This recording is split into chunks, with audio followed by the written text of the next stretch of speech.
Last month, we took a look at the state of Florida recruiting battle, and we're going to take an updated look at it only here on Locked On Gators. You are Locked On Gators, your daily podcast on the Florida Gators. Part of the Locked On Podcast Network, your team every day.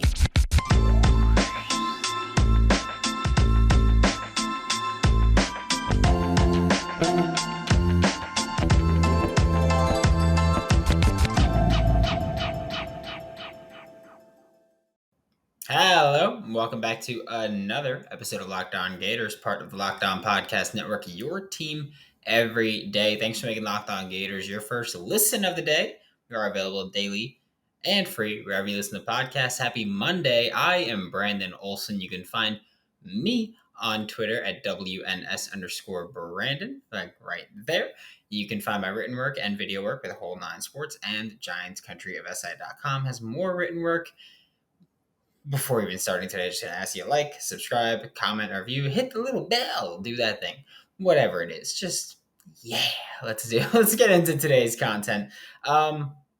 If you watched the last one, or if you paid attention to the last one, came out on, I believe it was July 11th.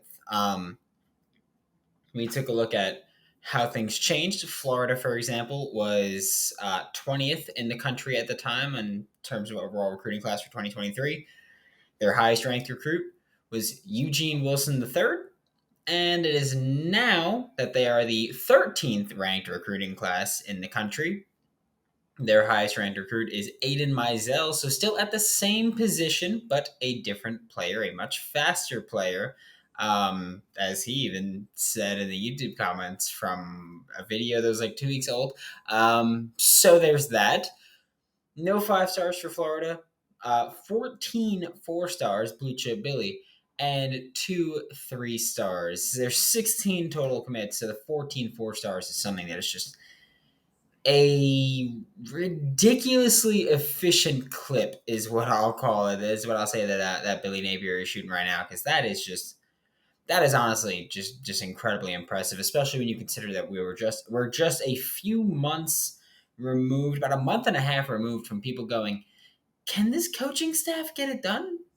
Can Billy Napier get it done on the recruiting trail? Because, we heard all these things about him being such a phenomenal recruiter, but it just hasn't happened. And then it happened, because recruiting does not happen overnight. It happens, overnights. But it has come to fruition. And then Miami is the next one. Miami was 10th in the nation, now 8th in the nation. Their highest ranked player is still the IMG product offensive tackle, Francis Maui Goa. Florida was in the final running for him as well, but no dice for UF there. He committed to Miami, and he is the only 5-star commit so far for Miami.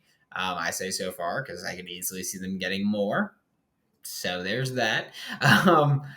Miami has 17 total commits. 8 of them were 4-stars. 8 of them were 3-stars. And look, I think the thing that people kind of lose sight in the whole Florida versus Miami versus Florida State recruiting battles is just like having hate for people and not necessarily taking a step back and looking at it. And I've seen this a lot between both Miami and Florida fans. Where like Florida fans are just, Miami's buying their commits, which isn't true.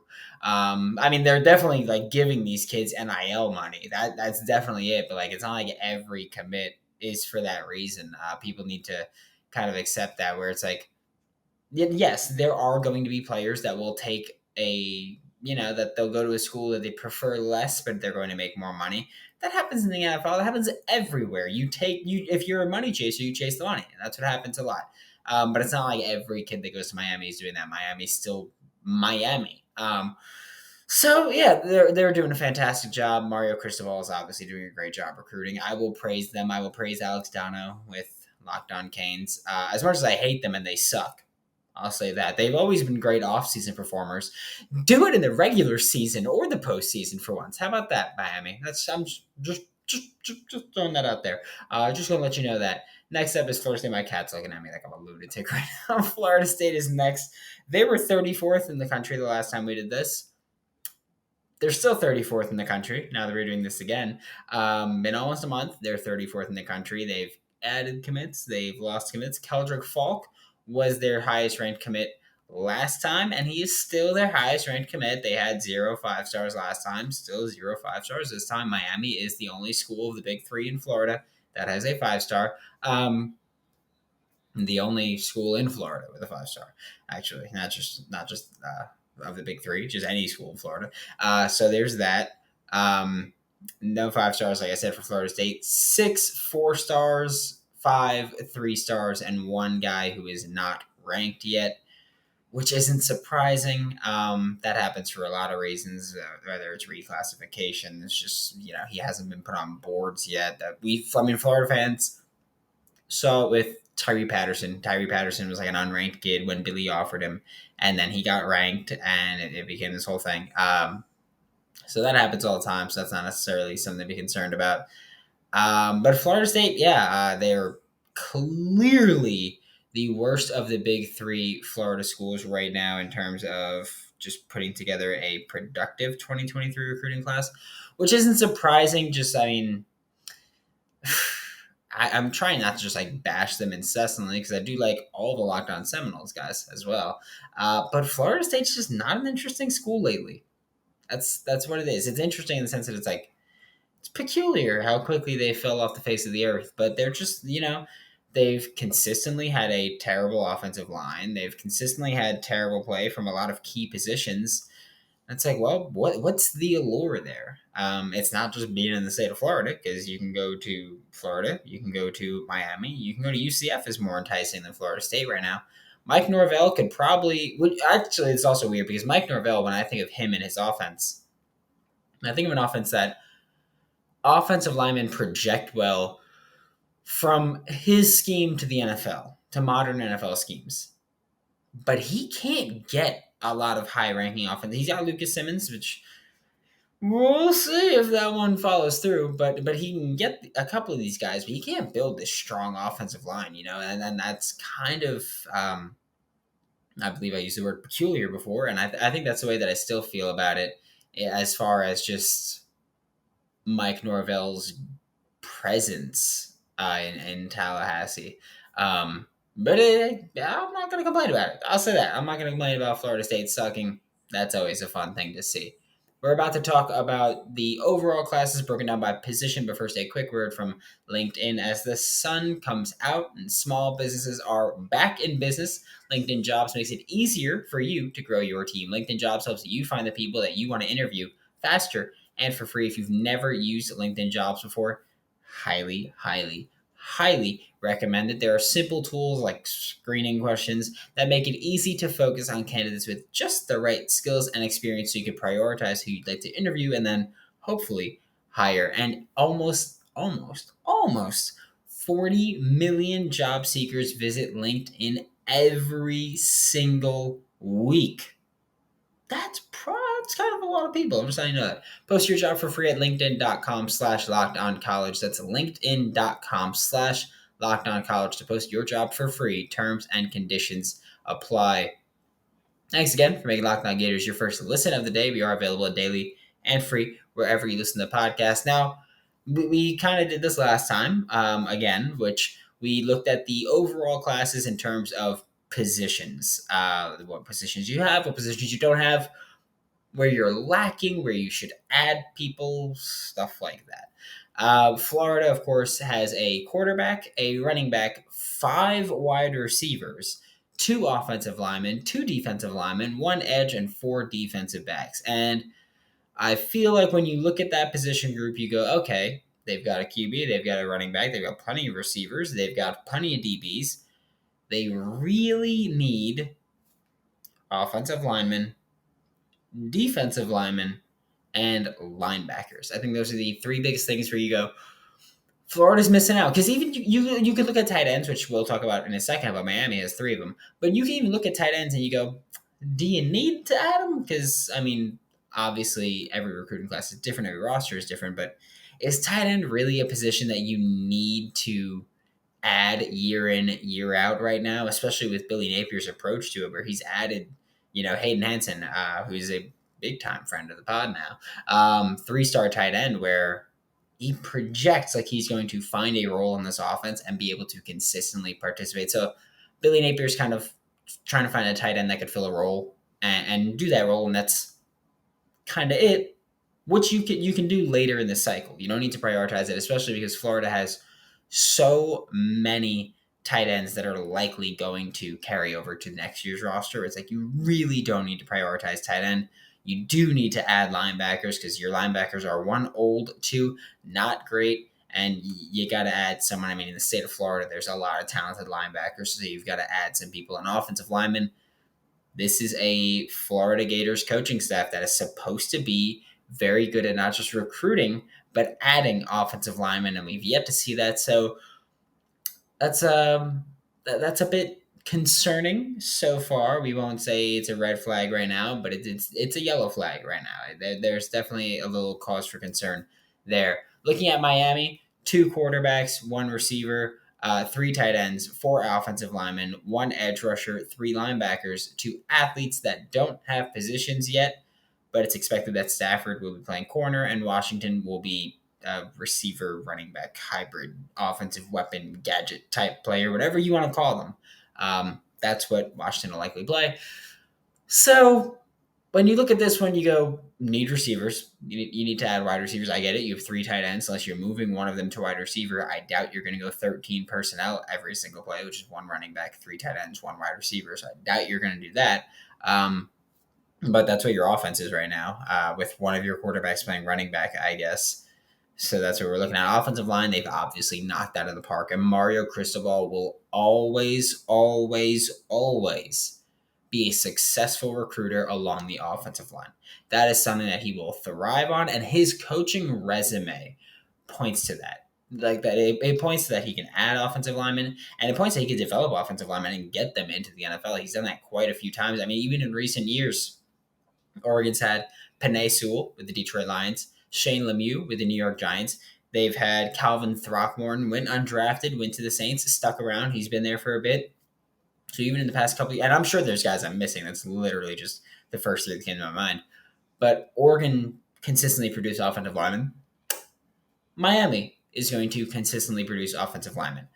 My concern for Miami, I think right now, is just not having people in the front 4 and not having not having defensive backs, not even just corners, but defensive backs. Because yes, you have staffers expected to play corner, and yes, you're in a conference where you can kind of get away with some teams not being able to throw the ball so well. But when you get to the elite of that conference, if you get to that conference championship, you're going to have to stop passing. And yes, right now the players on roster can do that, but you've got to continue to add people who can do that, because defensive back group to me is probably 3rd most important recruiting wise. It's quarterback, offensive line, defensive backs, I think is how I'd put it. So I think you got to add people, because that's a place where kids are always going to transfer. Kids are always going to, there's always going to be kids that don't pan out. There's always going to be kids that surprise you. And you could at any time have 6 defensive backs on the field. So you've got to continually add talent into your roster. Miami hasn't done that so far in the defensive back room. We'll see if they could do it. They should probably also add a running back at some point. Florida State, the only school of these 3 without a quarterback, because they thought they had it in the bag with Brock Glenn, I think his name is. Sorry, I'm blanking off the top of my head real quick. But he committed to Ohio State. So whichever quarterback committed to Ohio State about a week ago, that's who Florida State was targeting. And when they had Chris Parson committed last time that we did this, we know that Florida was talking to Chris Parson right before I recorded. I believe conversations have since stopped, since the reason that he decommitted from Florida State, according to his father, was that, Florida State should have been happy with the quarterback they had that actually wanted to be there. And so Chris Parson decommitted. That's what Florida State's doing at quarterback now. They don't have one. screwed the pooch on that one. They do have a running back committed. They have two receivers, two offensive linemen, three defensive linemen, one edge, and two DBs. I mean, I think it's pretty obvious for Florida State. The most important thing you have to do is add a quarterback, because I think that if you continually struggle to add a quarterback on a team where you already don't have great quarterbacks, I think you're looking at losing on some of your higher ranked commits, your Keldrick Falks, your Lucas Simmons. I think you're losing out on some of these top guys because guys want to win. And especially top guys. Like a lot of top guys, they're confident in what they can do, but they want to win while they also dominate. And Florida State is not really a place where they're going to give their players that opportunity just simply due to the fact that they don't have a quarterback. And it's like, well, if you don't have a quarterback and your quarterbacks on roster aren't great already, what's the allure of coming to play for you? And I think that Florida State's going to run into that issue sooner rather than later if they don't address that. We're about to take a look at the in-state head-to-heads. First, a quick word from BetOnline, because if you think the Florida Gators will win 7 or more games, like myself and like actual smart people, take the over. If you think Florida will win 6 or less games, like a big dumb dummy, take the under. Right now on BetOnline, the Gators win total is set at 6.5. BetOnline.net is your number one source for all of your betting needs and sports information. I've been using BetOnline for years now. I couldn't be happier with it. It's got so much. It's got baseball, basketball, football, hockey, soccer, table tennis, darts, snooker, I believe is the name of that sport, cricket, tennis, which is dead to me.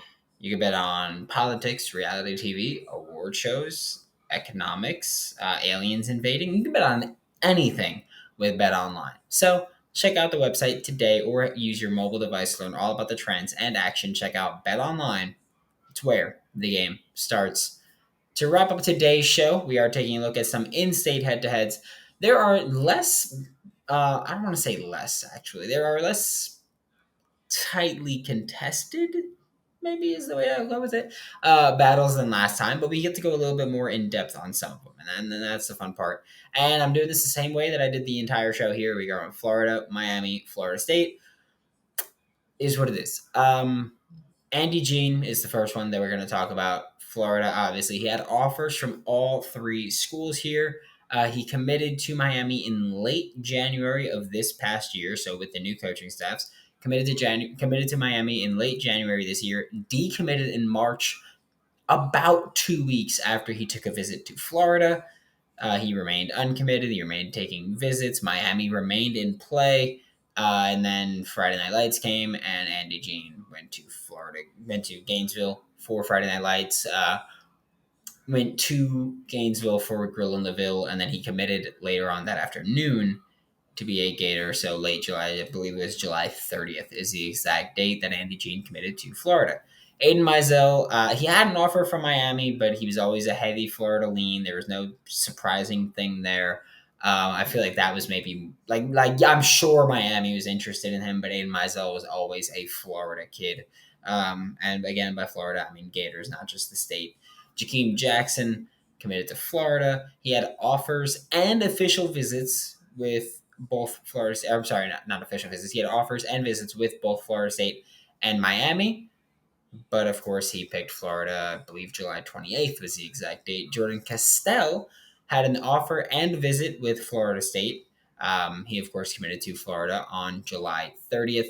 With Jordan Castell, I see at least one visit with Miami, but I did not see an offer. Again, that could just mean that he wasn't. That could mean that he wasn't offered. That could mean that he was offered and just never said that he was offered and it never hit the media or anything like that. I mean, obviously, more likely, I think that he. Actually, I don't even know. I'd say it's 50-50 because it's like I feel like since it never came out, it's more likely that he didn't commit to Miami, that he didn't get an offer to Miami. But at the same time, I'm like, I feel like they would have offered a 4-star safety, right? It seems like a 4-star in-state kid. I feel like you have to offer him. But hey, whatever. I'm not going to get hung up on that detail. Malik Bryant is next because we're obviously shifting to Miami now. Came down to Florida, Miami, and Bama. he had a commitment date set, but he pushed it back at the last minute. I believe it was July 23rd at 5 p.m. he was supposed to commit. He then pushed it back. Didn't say till when, but he pushed it back. There's a whole bunch of rumors still about that, whether it was, he was leaning Miami the day of, and Florida came in with a late push that caused him to delay. There are rumors that he was leaning Florida, and Miami came in with a late push to cause the delay. I don't know what the truth is about what happened or why it happened, but my belief is that he was going to commit to Miami had he committed on July 23rd. I don't know what happened that caused him to push it back 5 days. I think it was right 5 days. Yeah, I think it was 5 days. I'm pretty sure it was like later that week that he committed, if I'm not mistaken. So I don't know what happened with that one, but I believe it was always Miami. I said that on air multiple times. I believe Malik Bryant was going to Miami, as much as I thought he should have gone to Florida. I believe he was going to Miami, and nothing changed that. Maybe he got a little jitters, or maybe Florida came in with a late push, but ultimately he ended up a Kane. Raul Aguirre, not sure which way exactly he pronounces it, but Miami, another one with Florida, whose linebacker recruiting has been atrocious with Jay Bateman. Just throwing that one out there. Florida was in the running for the player, but he ended up with Miami. Tommy Kinsler committed to Miami, and of course, he's one that Florida fans all know. He committed to Florida, then about 2 weeks later, decommitted from Florida after a visit to Miami. And at that point, I'm told, Florida stopped pursuing Tommy Kinsler and stopped recruiting Tommy Kinsler. I've said it before. I'm not bashing the kid. I'm just relaying information. I was told even before the Florida commitment. I was like, look, I was told that this kid is a quote unquote head case. Do with that what you will, but we do know that Florida has backed off of recruiting kids like Tommy Kinsler and Peyton Kirkland due to any character red flags that they see. So maybe that's what happened with Tommy Kinsler. He then committed to Miami. I'm honestly not sure what took him so long to commit to Miami, considering it seemed like it was like Miami or Florida, and we know that Florida was not pursuing him anymore. Connor Liu from Miami, he had an offer from Florida State, but he never took a visit. I didn't see an offer from Florida. But there's that. So again, I'm just going through everybody that has it. Samuel Singleton from Florida State is a bit of an interesting one. For Florida, he took 2 unofficial visits to campus, but I haven't found any reports of an offer. So, I mean, we're going back to, I guess, I forgot who, Jordan Castell. We're going back to Jordan Castell with this one, where it's like, well, we have a visit. We don't see an offer, although again, it's like, well, this is a 4-star running back, and we know that Billy Napier wants to add running back talent. So, like, it seems like they would have offered him, but if they did, it never came out. So there's that. Miami had an offer on Samuel Singleton from 2020. I have no idea if the current staff reaffirmed that offer or kept that offer, or whatever you want to call it. I have no idea if that's true. I didn't see any report about reaffirming an offer or saying that they're going to maintain their offer. None of that. So there's that for the in-state head-to-head battles that have happened since we last recorded this on July 11th. Thank you for making Locked On Gators your first listen of the day. Every day we are available daily and free wherever you listen to the podcast. We'll be back tomorrow to talk more Florida Gators football. Now make your second listen Locked On SEC, hosted by Chris Gordy of Sports 790. Get the best coverage on the best conference and with the best university, and at the University of Florida with Chris Gordy of Sports 790 and Locked On SEC. For Locked On Gators, I'm Brandon Olson. Don't forget to follow me on Twitter at WNS_Brandon. Find my written work and video work with Whole 9 Sports. Find more written work with GiantsCountryofSI.com. And I will see you all tomorrow.